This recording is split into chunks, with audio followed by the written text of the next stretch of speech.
Jogando na Arena Corinthians em São Paulo, a equipe comandada por Tite deixou claro sua superioridade perante o Paraguai. E com 33 minutos, Felipe Coutinho costurou a defesa paraguaia e finalizou rasteiro. Um belíssimo gol para fazer a festa da torcida. Brasil 1-0.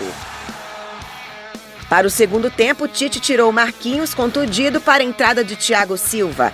Mas quem começou chamando a atenção foi o ataque. Neymar tentou completar de carrinho, mas mandou na rede pelo lado de fora. Com mais algumas tentativas, Neymar chegou ao gol, arrancou do campo de defesa, passou por um, por outro, entrou na área, puxou para a perna direita e deu um leve tapinha na bola. Matou o goleiro e colocou o 2-0 no placar. Seu sexto gol nas eliminatórias.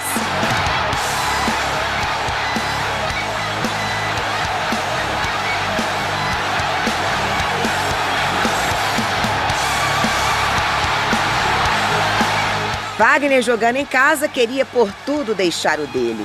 Até que Marcelo soube fechar com chave de ouro.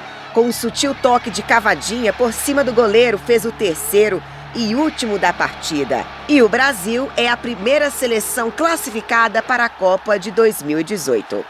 Claro que todo jogador que joga futebol gosta, né, de ser o melhor, gosta de um dia sonhar com a bola de ouro. Só que eu não gosto de ficar falando, não gosto de me achar melhor do que ninguém.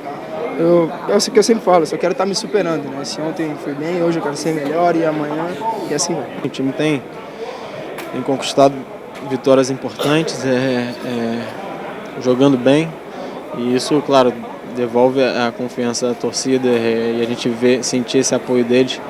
É importante pra gente, isso tem nos dado a confiança de jogar com alegria, claro, sempre com responsabilidade, mas sendo alegre dentro de campo. Quem curte rap americano, sabe que quem usava essa faixa amarrada pra frente assim era o Tupac, que foi morto com 300 tiros após uma luta do Mike Tyson. Não, foram só 20 tiros. Não, foi 300 é exagero meu. Após uma luta do Mike Tyson. Sabia, José Roberto Silva? Não conheço. Fique sabendo agora. É um prazer. Olha, também. Equador 0, Colômbia 2, Chile 3, Venezuela 1, Peru 2, Uruguai 1 e Bolívia 2, Argentina 0. Foram os outros resultados e o Brasil está na Copa do Mundo, José Roberto. Inclusive o Tupac foi morto lá em Las Vegas. Isso, após uma luta.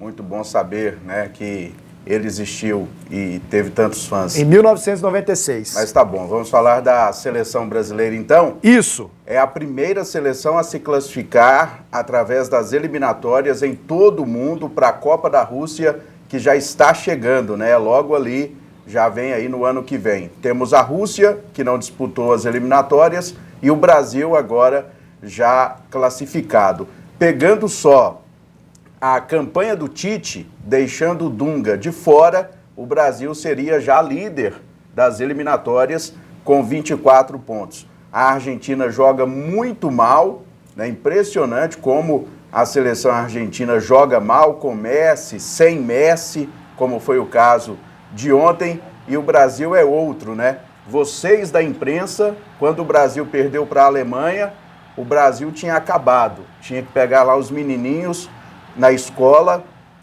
com 3 anos de idade para que dali para frente pudesse dar certo. Mas aí bastou colocar o Tite e as coisas mudaram. Mas mudou muita coisa, né, Zé? Não foi só o Tite, não, né? O que mudou? O Tite mudou o presidente, Michel Temer? Não, meu amigo, mudou o time aí. Ué, mas quem mudou o time? Não, quem mudou mudou o time, ué? Ué, quem mudou? O Tite, ué. Então, como é que não mudou as coisas? Mudou. O Tite mudou, mas os jogadores são quase os mesmos. Não, mas quem fez a mudança foi o Tite. Bastou colocar o Tite. Porque com o Dunga tava uma draga. Mas era o que a imprensa... Então você tá com o Zé? Sim, eu tô acrescentando.